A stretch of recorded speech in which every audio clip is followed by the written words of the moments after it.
नमस्कार, एक बार फिर से आप सभी का एक नए वीडियो में स्वागत है।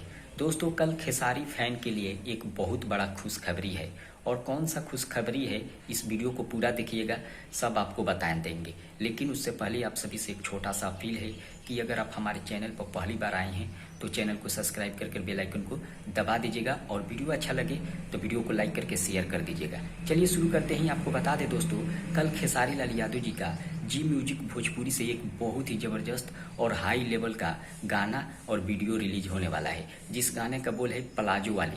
जी हाँ, प्लाजो वाली। और इस गाने को कृष्णा बेदर्दी जी लिखे हैं, आर्या शर्मा जी का म्यूजिक है, जो कि जी म्यूजिक भोजपुरी से रिलीज किया जाएगा सुबह में। आप सभी लोग तैयार रहिए और कल एकदम टांडो मचा देना है और एक नंबर ट्रेंडिंग पर इस गाने को लेकर आना है, क्योंकि गाना बहुत ही ज़बरदस्त है।